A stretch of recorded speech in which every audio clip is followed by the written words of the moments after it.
What's up, horror fans? This is your boy, Crypt Keeper. At bago natin umpisahan ang napakalupit na kwentong ito, ay nais ko munang panandaliang isingit ang i-shoutout mo segment. This time, ang babanat ay si Boss pa rin ng kwento Captain Kokak. Boss pa rin. Pasok! Una ay nais kong batiin ang lahat ng masugid na tagapakinig ni Boss Crypt. Kung nasaang lugar man kayo ngayon habang nakikinig ay idinadalangin ko ang inyong kaligtasan at kasiyahan. Nawa ay patuloy niyo pong suportahan ang channel na ito. Nais ko rin pong gamitin ang pagkakataong ito upang imbitahan kayo sa aking channel, ang kwento Captain Kokak. Kapag narinig nyo ang mga kwentong aking isinulat ay siguradong matatakot kayo sa kakatawa.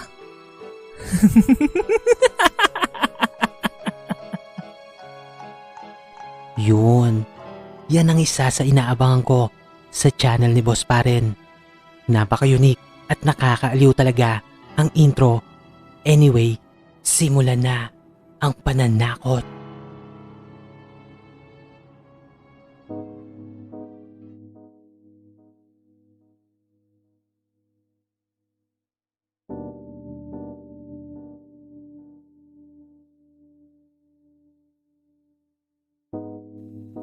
Si Herman ay isang tanyag na puppeteer. Kilala siya sa buong bansa. Sadyang ibang level ang kanyang talento, kaya't maraming umiidolo sa kanya at nagtatangkang sumunod sa kanyang yapak. At dahil doon, siya ang tinaguriang Grandmaster sa mundo ng puppetry. May mga pagkakataong pangang naiimbitahan siya sa ibang bansa. Kahit ang mga ibang lahi ay kinikilala ang kanyang angking talento. Ngunit sabi nga nila, walang permanente sa mundong ito. Darating ang araw na mawawala rin ang lahat, kahit pa ang katanyagan. Mabilis na lumipas ang araw, buwan, taon at dekada. At halos makalimutan na ng mga tao ang mundong ginagalawan ni Herman. Nag-umpisa na kasing maglabasan ang iba't ibang gadgets. Kung dati ay iilan lamang ang mayroong telebisyon at radyo, ngayon halos lahat ay meron na. Kasabay nun ang pagtamlay ng karera ni Herman. Ngunit sa kabila nun ay hindi na mabubura sa kasaysayan ang kanyang mga nagawa, lalo na ang mga iba't ibang parangal na kanyang natanggap. Matapos nga ang 30 taon ay tuluyan ng tumigil si Herman sa kanyang pagtatanghal. Ngunit sa kabila nun ay patuloy pa rin siyang gumagawa ng mga puppet at nagtatanghal. Yun nga lang, sa harap na lamang ng salamin. Kahit ang mga makabagong henerasyon ng kabataan ngayon ay hindi na rin interesado sa kanyang mga ginagawa. Bibihira na lamang ang nakaka-appreciate ng kanyang talento. Karamihan pa nga sa kabataan ay natatakot pa sa tuwing nakikita ang kanyang mga manika. Ang mga bagay na yon ay nakadagdag sa kalungkutan ni Herman. Sa kaibuturan ng kanyang puso ay sabik na siyang muling magtanghal sa harap ng maraming tao. Halos dumaan si Herman sa tinatawag na depresyon. Mabuti na lamang ay nandyan ang asawa niyang si Cynthia na laging nakasuporta sa kanya. Mahal na mahal niya ang kanyang asawa at nagpapasalamat naman siya sapagkat daman niya rin naman na mahal siya nito sa kabila ng malaking agwat ng kanilang edad. Si Herman ay nasa 65 taon na, samantalang ang kabiyak niya si Cynthia ay nasa 32 taon pa lamang. Sa isip-isip niya ay napakaswerte niya. Dahil sa kabila ng kanyang edad ay nakuha pa rin siyang mahalin ng kanyang asawa kahit pa wala na ang katanyagan sa kanya. Hindi naman naging pabaya si Herman sa kanyang kabataan kaya't marami siyang naipong pera at mga naitayong negosyo. Kaya't masasabing mataas ang antas ng kanyang pamumuhay. Hindi niya naman nakikitaan si Cynthia na pera lamang ang habol sa kanya. Hindi ito katulad ng ibang babae na pawang material lang ang nagpapasaya sa buhay. Gayunpaman ay hindi maiwasan ni Herman na magkaroon ng insecurities. Madalas niyang pagbawalan si Cynthia na gawin ang mga bagay na gusto nito, tulad na lamang ng pagsha-shopping at paggagala sa mall, lalo na kapag niyayaya ito ng kanyang mga kaibigan na lumabas. Sa halip ay napipilitan na lamang si Cynthia na papuntahin ang kanyang mga kaibigan sa kanilang bahay. Magkagayunpaman ay inunawa na lamang yon ng kanyang kabiyak. Naisip na lamang ni Cynthia na dala na rin siguro ng katandaan ni Herman, kaya't ganon ang mga kinikilos ng asawa. Sa tuwing yayayain niya naman si Herman na makisama sa kanyang mga kaibigan, tulad na lamang ng pagligo sa swimming pool, pakikipagkwentuhan at pag-inom ng konting alak, ay mariing tumatanggi ang matanda. Mas gusto pa nitong kausapin ang kanyang mga puppet, lalo na ang pinakapaborito nitong manika na nagngangalang Kikoy. Ang manikang ito ay ang pinakaunang gamit ng matanda, buhat pa noong magsimula pa lamang siyang magtanghal. Madalas niyang kausapin ito na para bang may sariling buhay talaga. Kahit sino ay mamamanga kapag nakita kung papaano silang mag-usap ni Kikoy. Talagang iisipin mo na may sariling buhay talaga ang manika. Ganong kagaling si Herman. Isang umaga ay may hindi inaasahang dumating na balita kay Herman. Tumawag ang isang istasyon ng TV at iniimbitahan siya sa isang pagtatanghal. Tatalakayin dito ang mundo ng puppetry at syempre hindi siya mawawala sa listahan sapagkat siya ang pinakatanyag pagdating sa mundong yon, kahit pa pinaglipasan na nga ito ng panahon. May isang problema lamang si Herman. Iyon ay ang kanyang edad, kaya't pihadong mahihirapan na siyang gawin ang mga dati niyang ginagawa. Kinakailangan niya ulit mag-ensayo ng husto. Mahal, sigurado ka bang pauunlakan mo pa yung imbitasyon nila? Nag-aalala lang kasi ako. Baka kung anong mangyari sa'yo. Alam naman natin na maedad ka na. Hindi naman sa wala na akong tiwala sa'yo.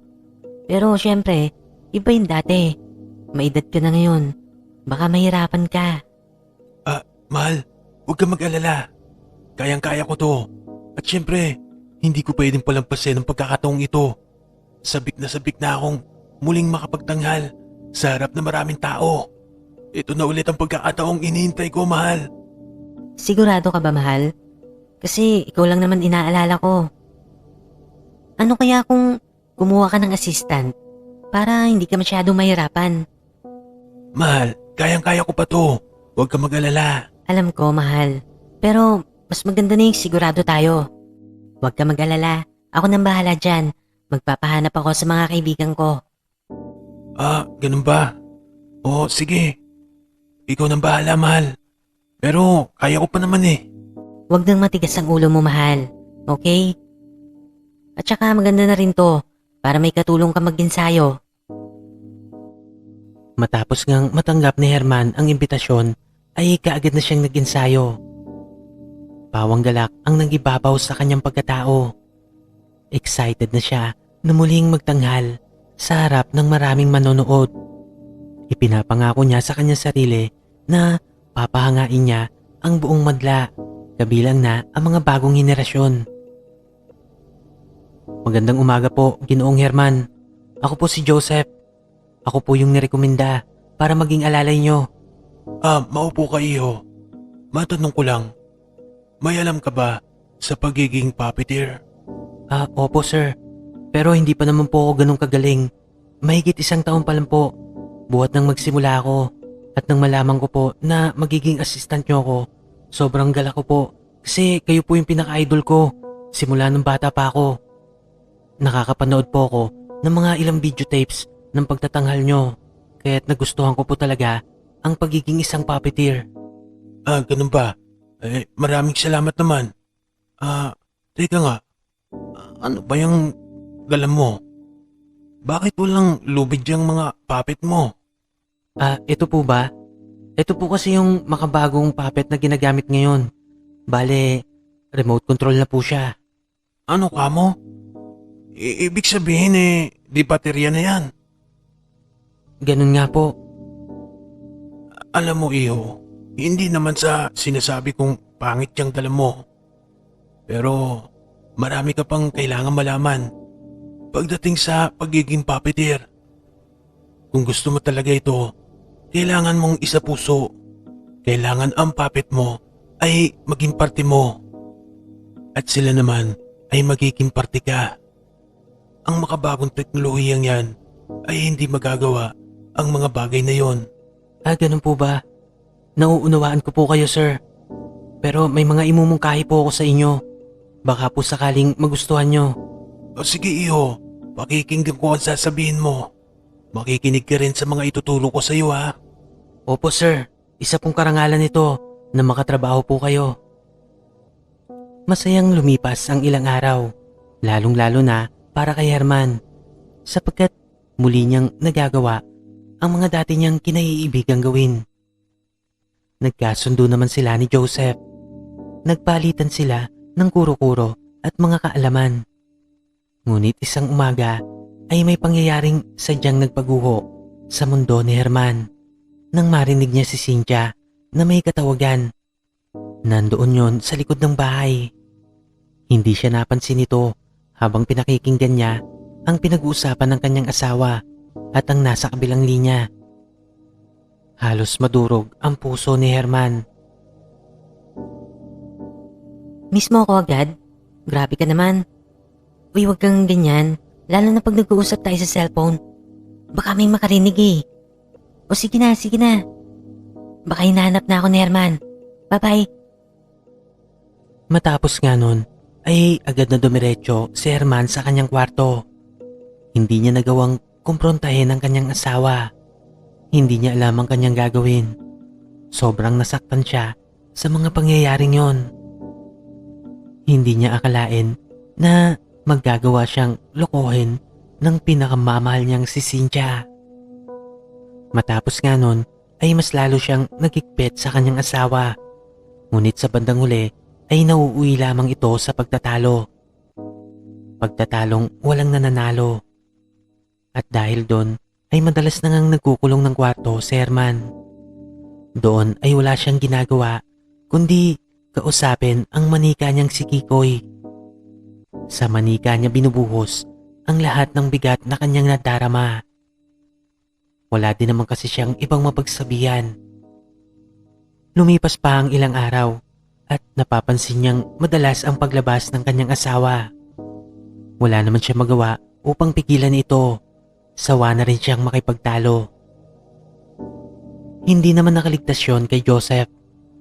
Agad niyang napuna ang pagbabago sa matanda. Lagi niyang tinatanong kung ano ba ang problema nito. Ngunit sa tuwing gagawin niya yun, ay wala naman tugon ang matanda. Nasaksihan niya rin ang malaking pagbabago sa performance nito sa kanilang mga pag-iensayo.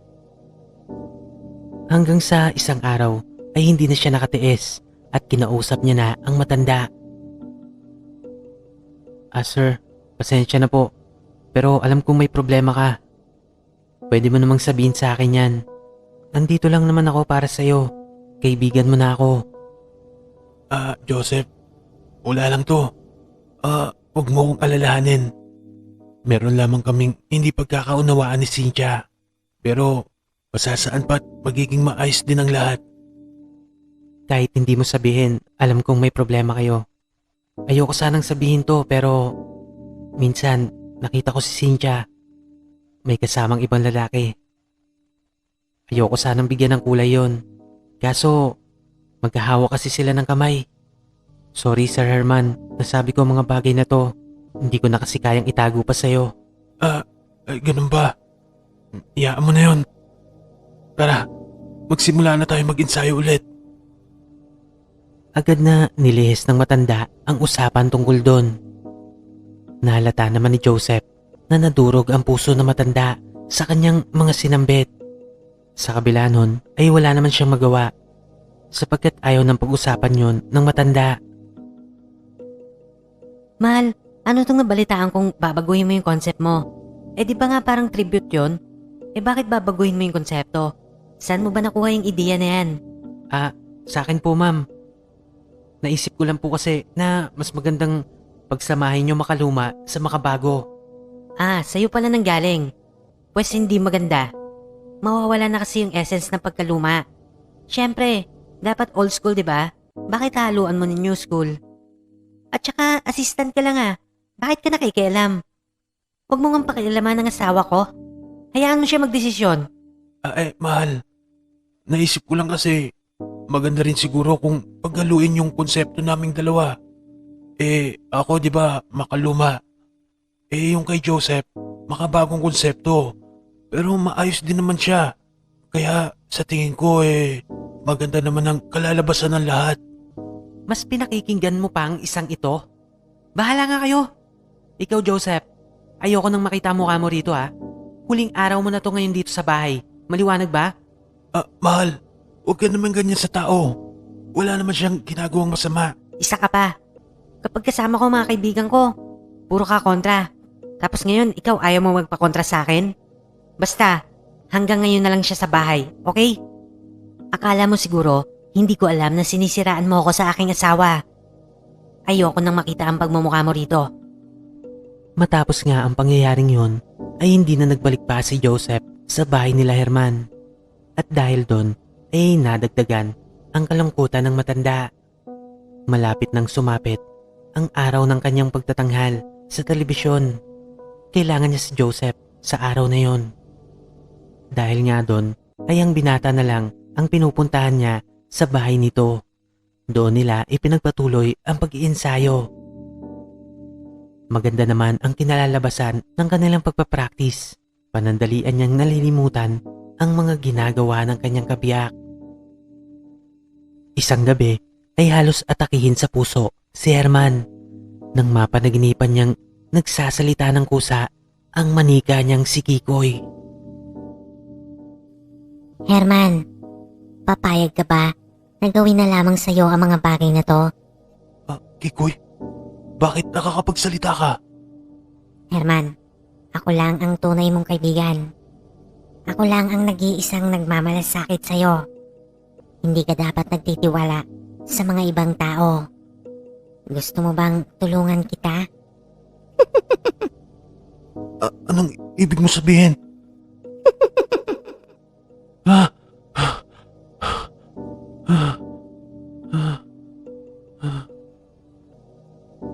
Hindi niya maunawaan kung anong ibig sabihin ng panaginip niyang yon. Habuliningan pa rin siya sa sobrang pangingilabot na nadarama. Agad niyang sinulyapan ang natutulog niyang asawa. Umilaw ang cellphone nito na hawak nito sa kanyang kamay. Marahang kinuha ni Herman yon at agad na binasa ang isang mensaheng pumasok. Muli na namang nadurog ang puso niya nang makumpirma niya na ngang may kalaguyo ito. Nabasa niya ang matatamis na palitan ng mensahe ng kanyang asawa at ng kung sino mang ka-text nito. Wala na siyang ibang nagawa kundi pumunta sa kanyang silid upang kausapin na naman ang kanyang mga manika. Doon ay tumambad sa kanya si Kikoy. Nung una ay medyo natakot pa siya. Ngunit kinalaunan ay napagtanto niyang ang manikang ito lamang ang tanging napagsasabihan niya ng kanyang mga problema. Panandaliang bumalik sa kanyang alaala ang pinagmula ng manikang ito. Naalala niya ang kanyang Lola Imelda. Apo, makinig ka. Ingatan mo ang manikang ito. Kahit anong mangyari, wag na wag mong iwawala sa tabi mo yan. Poprotektahan ka niyan. Siya ang magiging kaibigan mo sa hirap at ginhawa. Sasamahan ka niya hanggang sa dulo ng iyong buhay. Kaya't baka ingatan mo siya. Tuwang-tuwa siya ng mga sandaling yon at agad niya nga itong pinangalanan na Kikoy. Simula nun ay naging kaakibat niya na ito sa kanyang pag-iensayo bilang isang puppeteer. Hanggang sa marating niya ang rurok ng tagumpay kasama ang manikang ito. Napaluha na lamang si Herman habang nagbistulang batang nagsusumbong sa kanyang manika. Ngunit tulad ng kanyang inaasahan ay hindi naman talaga nagsalita ang manika. Nagdaan pa ang ilang mga araw. Patuloy niya pa rin napapanaginipan si Kikoy na kinakausap siya. Ngunit madalas ay hindi niya naman maintindihan ang ibig ipatid ng kanyang manika. Isang araw ay ginabi siya ng pag-uwi dahil malakas ang ulan. Galing siya sa pag-iensayo kasama si Joseph. Malapit na kasi ang itinakdang araw ng kanilang pagtatanghal sa telebisyon, kaya't puspusan ang kanilang pagsasanay. Agad na tinungo ni Herman ang sala kahit basang-basa pa siya. Napansin niyang tila madilim ang buong bahay. Ilang piraso lang ang ilaw na nakabukas, kaya tinawag niya ang kanyang asawang si Cynthia.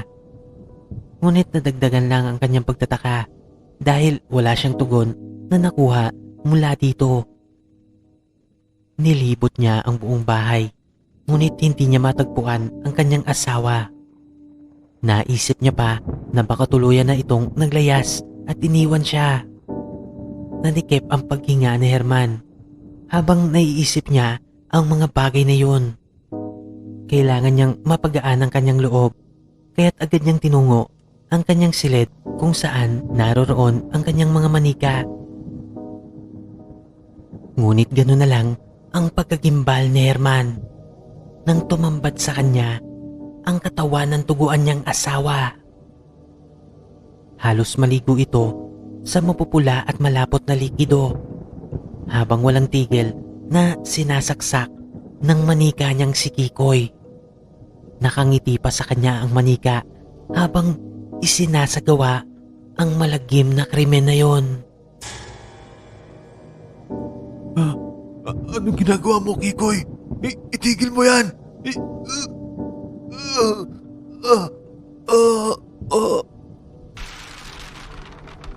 Tuluyan na ngang nabuwal si Herman nang unti-unting sumikip ang kanyang paghinga. Inatake siya sa puso sa kanyang mga nasaksihan. Hindi nagtagal ay tuluyan na siyang nalagutan ng hininga. Maya-maya pa ay dumating si Joseph at agad na nilapitan ang wala ng buhay na katawan ni Herman. May tangan pa itong isang remote control na ginagamit nito sa mga manika. Ayos na lab, tagumpay. Tumayo ka na dyan. Natuluyan na tong si Herman. Sabi ko naman sa'yo eh. Ang galing ng plano ko, no? Tumayo ka na dyan. Tapos na ang aktingan. Kaya bilib na bilib ako sa'yo eh. Ang galing mo, lab. I-check mo nga maigi. Baka buhay pa yan. Buwisit na ako sa matandang yan eh. Ang hirap ng pakisamahan. Habang tumatagal, lalong lumalala. Okay na lab. Huwag ka na mag-alala. Tapos na ang paghihirap mo. Halika nga dito. Teka, sandali lang, lab. Ayusin muna natin ang lahat. Kailangan ko nang maglinis ng katawan. Naparami yata yung ketchup na nilagay mo. Tatawag na rin pala ako ng ambulansya. Sige na, lab. Umalis ka na muna. Baka may makakita pa sa'yo. Ang galing mo rin, no? Paano mo nakopya yung manika niya? Siyempre, ako pa. Kala niya siguro ito yung manika niyan totoo. Hindi niya alam, de-remote to eh. Kinopya ko lang itsura. Ngayon, maaari na tayo magpakasal. Wala nang pipigil sa relasyon natin. Mapapasa atin pa ang kayamanan nitong matandang to. Oo naman, lab. Pero palipasin muna natin ang ilang buwan, ha? Sa ibang bansa na lang tayo magpakasal. Kasi baka makalata sila eh. Alam mo naman, sikat tong matandang to. Mahirap na. Oo, lab. Naunawaan ko. Paano? Aalis na ako. Ingat ka, lab. Love you. Bukas na yung bonus mo, ha? Hindi ba pwede ngayon na lang? Sige na, saglit lang. Ano ka ba? Bukas na, okay? Promise, after nito, magsasawa ka. Saglit pang sinimsim ng halik ni Joseph si Cynthia. Ang binata pa lang ito, ang tunay na kalaguyo ng kanyang asawa. Ang buong akala niya ay kaibigan niya ito, ngunit sinasaksak na pala siya ng talikuran. Agad naman tumawag ng ambulansya si Cynthia, habang si Joseph naman ay nagmamadali ng lumabas ng bahay. Akmang bubuksan na ng binata ang pintuan ng bahay. Ngunit laking gulat nito nang biglang may manipis na tali na kumalawit sa kanyang liig. Agad niyang sinubukang tanggalin ang bagay na yon, ngunit huli na nang may puwersang humila sa tali na yon papaangat sa itaas. Hindi na nakuha pang sumigaw ni Joseph dahil nasasakal na ang liig nito. Nabitawan na lang nito ang hawak niyang remote na lumikha ng konting ingay. At dahil nga doon ay napilitan si Cynthiang puntahan kung ano ba ang ingay na yon. Ngunit laking gimbal niya na lang nang nakita niyang nakabitay na sa ere ang kanyang kalaguyo. Halos lumuwa na ang mga mata nito habang nangingisay. Unti-unti na ring lumalabas ang mahabang dila nito mula sa kanyang bibig. Gimbal na gimbal si Cynthia sa kanyang mga nakita. Ngunit ang mas nakapagbigay sa kanya ng kilabot ay nang makita niya kung saan nagmumula ang tali na yon. Nang iangat niya ang kanyang paningin ay nakita niya si Kikoy. Nakadikit ito sa kisame habang hinihila ang mga taling sumasakal kay Joseph. Halos mawalan ng ulirat si Cynthia sa kanyang mga nasasaksihan. Tinangkapan nitong tumakbo papalabas ng pintuan. Ngunit kagaya ni Joseph ay may mga tali ring kumalawit sa liig nito. Unti-unti din siyang inangat ng taling yun hanggang sa tuluyan na ring mabitay. Rinig na rinig pa nila ang paghalakhak ni Kikoy habang ginagawa ang mga nakakakilabot na bagay na yon. Halos sabay na nalagutan ng hininga ang magkalaguyo.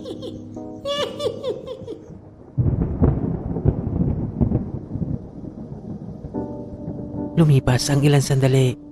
Nagimbal din ang ambulansyang rumisponde sa tawag ni Cynthia.